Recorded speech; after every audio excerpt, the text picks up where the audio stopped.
Welcome to the LDD Podcast. It's what we do. It's what we do.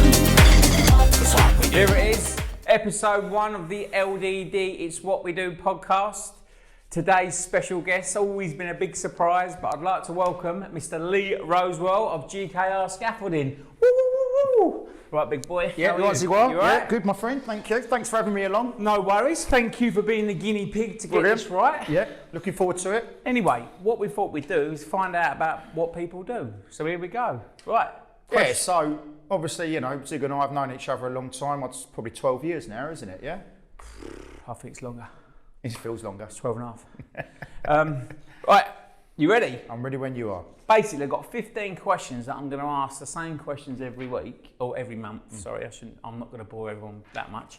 First one, Lee, is introduce yourself, what your company does. So, obviously, Zig knows who I am and what I do. It's what we do. So, I'm the MD, one of the founders of GKR Scaffolding. We're a privately owned scaffolding business and, you know, one of the largest now in London and the South East, working on most of the iconic projects that have been about. And we're celebrating 26 years in business, and I've been in the industry 30. How's that, 26 years? That's good going in this day and age, isn't it? Yeah, of course it is. Yeah, no, it's been tough, but when you've got the client base that we've all got and the friendships that we've got and the way that, you know, we sort of like introduce people to each other and what we do, it makes life a lot easier. You know yourself, Zig. It's about relationships, and in 26 years between us and between a lot of us, we've built some good relationships out there. Definitely. Who would you say that has been your biggest mentor in your career? Oh, my mentor, so, you know, my dad retired 20 years ago now, just over 20 years ago. So it's always got to be my dad because he gave me the foundation for what we are now. But, you know, 10 years after that, I was just dropped into the deep end like you were. We wasn't trained for what we're doing now. You know, when we both left school, no one would know the businesses and the size of the businesses that we're running. And, you know, it's one of our competitors, if I'm honest with you. It's Rob West from Benchmark Scaffolding. Sort of 10 years ago, or longer than that, 15 years ago, you know, we become friends. And, you know, as a competitor, and he's helped me along my way. And you've always got to be, when you're starting off, you've got to be driven to be something and somebody and a company that you want to aspire to. And, you know, that was always Trad Scaffolding. You know, Aidan Smith, one of the best guys out there for what he'd done with his business. And also Rob West, you know, we always wanted to be Benchmark. Yeah. You know, and he gave me a lot of his personal time as well. Some of the, listen, the early days watching you, your company was on a bigger pedestal than my company, like, let's say 8 years ago. And I always remember saying to Danny, listen, we need to be a bit more like GKR, the way that you used to get an order and within minutes, the rams, everything was done, boom, boom, boom, boom, boom, boom.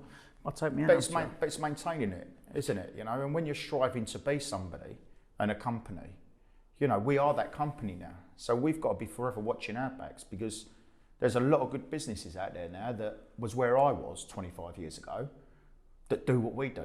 Yeah. And they want to do what they do. But you and they set want the to bar, aspire to right? Yeah, we've set the bar, but it's hard, you know yourself. It's easier to work your way to that level than to maintain it because you've got to be the ones that have always got to be innovative, and changing what we do. What is the best project you've done in your career? And you can't say Tottenham Hotspur football ground. I'm going to say Tottenham Hotspur because it was, you know, lifelong fan, you know, been going there since a kid. You know, to be awarded the stadium was unbelievable, But do you know what? Even though it was the biggest, largest project that we've been on, probably it will be the most memorable. We're always going to go there, aren't we? Yeah, my son's a Spurs fan. He'll be going there. He'll be taking his kids there. So it's something that we're always going to be part of. But it's got to be the Shard. I was going to say, right? It's got to be the Shard. Put us on the map. You know, 12 years ago, there we were. You know, turning over £5 million a year at that time, and you know, we was awarded a project that size. I based myself on there. The recession. We was in the middle of a recession at the time, and we managed to put one of the best teams that we could put together. So it's got to be the Shard. And as a good journalist, I've done a bit of research. Yeah. Is it true that you had scaffolders at the highest point ever in Europe or the UK? Yeah, it was in Europe because obviously, you know, especially with what we do, the tube and fitting side of scaffolding is different to Europe. So it was one of the highest cantilevered scaffolds in Europe at the time, and that was coming out of level 58 all the way around for the spire. What was your anxiety like knowing you got men up that high? It's the anxieties. It's not the men working up there, Zig, if I'm totally honest with you, because the process is phenomenal, you know. When we're working at high level, you know, the high level, high-rise mindset that's installed in these people, you know, and that's why you see we do a lot of it. You know, we've carried on at 22 BG, 22 Bishopsgate, we've cantilevered out of level 64 on that project as well. We've hung off at the top of HSBC and Barclays Bank. It's not that. It's if somebody forgets to tie something down, you know, that's the anxiety of it all. It's what somebody comes along and somebody tries to adapt or move something. But yeah, listen, you're a business owner. You know, you're a father like me. You don't sleep anymore. You don't sleep as well as what we used to. That's why I brought that question in. It's like you working at high. Yeah, these, you know, the high winds over the weekend again. You know, you're always sort of like on edge. If you could change anything in construction, what would you change? Some of the people I've worked with, payments, retentions, you know, stuff like that. But I'd say it's the culture, if I'm honest with you, the culture of the people that are working in it. You know, we do a lot with, you know, physiological safety. How'd you say that, mate? Physiological safety, yeah. Can you spell that for so, the viewers? I've wrote it down, yeah, physiological safety, yeah. So, and there's a lack of it in the construction industry, you know. There's so many people out there that won't speak up, yeah. You know, there's some... Especially with the old keyboard warriors, you know, and they don't, and the fear of, you know, getting into trouble when something's gone wrong. So we've got all this great innovation, but if we don't change the culture of the people that we work with, yeah, we're never going to get it right, are we? No, I'm with you. Right, go on then. What would you be doing if you weren't in construction? Do you know what? Don't say a Playboy, I'm not having that. No. Do you know what? That's a really tough question because I know nothing else. Yeah? My dad was a scaffolder, and back in the day at 12 years old, you know, I was the only kid that hated school holidays because I'd been knocked up at 5 o'clock in the morning and we'd be going down to load trailers. You know, me and my brother, and along come a lot of my friends as well. So, do you know what? It'd be something with people. Be something with people, yeah? That's what I'd be doing. Who knows? A lot of my friends went off to bricklaying college, so, you know, I might have gone off and become a bricklayer, but I don't know. I wouldn't want to do anything else. What was the best bit of advice you've been given in your career? The best bit of advice, okay, get on with it, son, it's yours. Yeah, that was my introduction into running a business. Yeah. But one thing my dad always did say, yeah, and it stayed with me, was be true to yourself, be honest, and be reliable. Yeah. It's quite tough though, walking into your dad's shoes. I know you and your brother share the burden, but most people don't do it, do they? They take it for granted. And the concern we've got is, you know, what they turn around, don't they? And they usually turn around and say that it's the third generation that messes a business up. So that's where we've got to be careful. But back then, Zig, you know, I left school. At 15. Had 2 GCSEs, didn't know where I was going, and went to work for my dad. You know, 2 years later, my dad decided to pack it all in. Yeah, I was handed a business. I had no experience of how to run a business. We've self-taught ourselves in what we do, you know. But if you stick to those 3 things, yeah, that's right. You're going to do well for yourselves. Who's the best golfer in construction? Oh, mate, best golfer? What, best golfer or best laugh to have golf with? No, best golfer. Best golfer, I know. Okay, so we've got to go handicap here. So we have to go low handicap. So I'd actually say it's one of the boys who works for me, Cabsy. Yeah, I play with Cabsy. He's decent. Daryl Den, you know, he plays off a 3. I wouldn't have said I've played with anyone more consistently as good as what he plays. I'm sort of mixing the questions out of it, so I don't get too boring. Funny story in construction. Funny story? Oh, listen, there's loads, isn't there? Yeah, can we share them on here? Of course we can't. Yeah, what we've got up to. But, you know, I've got, you know, if we're talking about 2 that stick with me in construction, was we took the business to Germany back in 93, 94 for 2 years, and we went out there and done a job for Toland back in the days. And obviously we was experienced winters out there. You know, it was like -15 and snow. And mad Bobby Burke, that used to be my charge hand back then. Bobby Burke. Yeah, rest his soul, you know, passed away last year. We didn't used to wear gloves then. Yeah, gloves weren't part of our uniform, and it wasn't part of our image, shall we say. And he put his hand on the scaffold tube, and it went solid, and he couldn't get it off. And he was like that. Dumber and Dumber. He was like that, yeah. It was like a scene out of Dumb and Dumber, and his hand stuck on there. But do you know what? One thing that's always going to stick on my mind, and it was with you and a few of the other boys, when we was on a client's golf day. And we won't say whose golf day it was. And afterwards, we carried on the evening, didn't we? And we've ended up singing karaoke with Vernon Kay. Vernon Kay. Yeah, till the early hours, and then we get removed from the bar for being too loud, and then we try and buy a burger van between us because he wouldn't serve us. But there's loads, isn't there? There's loads. A lot of them aren't for sharing on this platform, shall I say, though? No. I've got a quick one that always makes me laugh. Is the Drillers, we had a job in Liverpool now, and they thought they were on for a right good time up there, so I booked them into a nunnery. As they was doing bed and breakfast, and I'll never forget that. You know when you're standing somewhere, you never forget where you are. When they rung me, they was crying their eyes out. But it's all going to change, isn't it? You know, you look at the behaviours from, you know, when I was an apprentice and you were, the times are changing massively. You know, for the better, should I say? But they won't. The banter won't be what it was. All right, then go on to this. What advice would you give your 20-year-old self now? Oh wow. That is a good question. Yeah, that is a good question. Yeah, because obviously, as you know as well, and a lot of people know, my lad's joining us in May next year, so I'd probably be the same advice as what I'd give him. Is you don't always need to be the last person standing in a bar. Yeah. All right, we've done that many times. Make sure you're the first. Yeah, make sure you're the first, but never be the last. Always leave with people wanting more of you, yeah? But it's the same as what my dad said to me, you know? Just be honest with people, be reliable, and be yourself. What is your drive and passion still to this day in your business? Drive and passion, okay, so...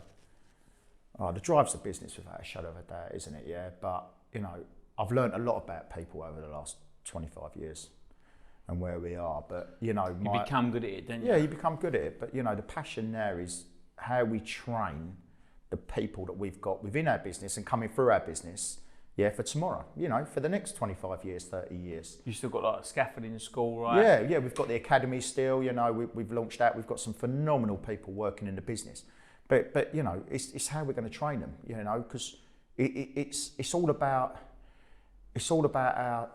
the legacy that we leave behind, isn't it? You know, and what we do now is going to change the futures of our businesses, and we need to move quickly because time's moving quickly now, isn't it? Yeah. This next question is quite a good one for a scaffolder. What's a common misconception about your profession that you would like to debunk? Oh, it has to be that we're unskilled. Yeah. We're classed as an unskilled trade. Well, we're not even classed as a trade, are we? Let's be honest with you, the same as you guys. There's, you know, it's got to be the way that we're unskilled, if I'm totally honest with you. And, you know, you look at our business as an example. You know, we're classed as unskilled, and that's the perception that people have of us as well. But, you know, when you look at what we've done, like we've just spoke about, you know, cantilevering off the top of the Shard and 22 BG, Tottenham Hotspurs, Wimbledon's court number 1. You know, we've built some phenomenal projects that's not done by unskilled people. Yes. Yeah, we've launched an academy. That's not unskilled. So it would be the perception that we're unskilled, and we're not. People's skills are in different ways. We used to get the old diamond driller scaffolders. There's not a lot between them. Yeah. Lunatics, but you're right. We're also, you know, everybody's skilled in their own way, Ziggy, and you know that's what upsets me. You know that it's just the perception of being an unskilled trade. Well, you touched about it earlier. What are you doing for mental health in your business? Okay, so you know it's a big thing. Big topic at the minute. It's a massive topic, especially you know with everything that's going on at the moment with COVID and you know everything else. It's not a great time, so we've got to be there for the people. But we've got a well-established wellbeing program, that obviously mental health falls part of. You know, like everybody else, like you, and everybody's got the mental health first aiders now.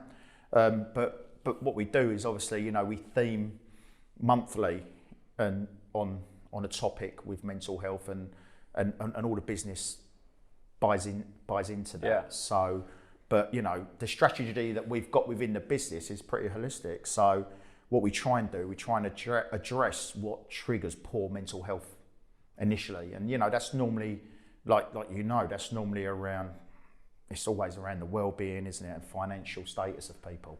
So just trying to get to talk to people early enough. You know, there's some great things that everybody's doing, and if we all collectively join together, then we're gonna be good. So part of what we do, and we've gone to a company that we know, and they said to me, it'd be good if you go and do a one-on-one with a guy who's doing the whole stuff. Yeah. Mate, you can't get me out of there. I love it. Yeah. It's actually enjoyable. Yeah, like, you know, everybody does the same sort of thing along the way, don't they? We've got the drop boxes on the sites, and we've got the telephone number, we've got a text line and everything. And do you know what?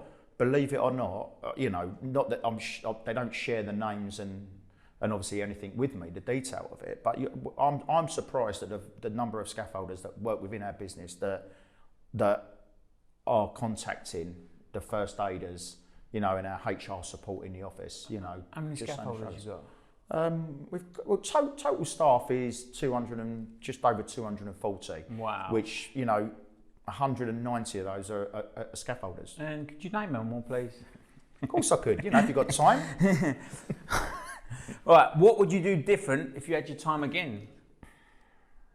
Do you know what? I'm going to nothing. Right. I don't think anything. Yeah, I think. Do you know what? Probably spend a little bit more time with my family, if I'm honest with you, which I'm going to make the most of, sort of like in the coming years, because time just goes so quickly. You know, I wouldn't say I've missed the children growing up, but you know, when you're working as hard as what you do, and it's not just growing a business, it's controlling a business. That's the concern.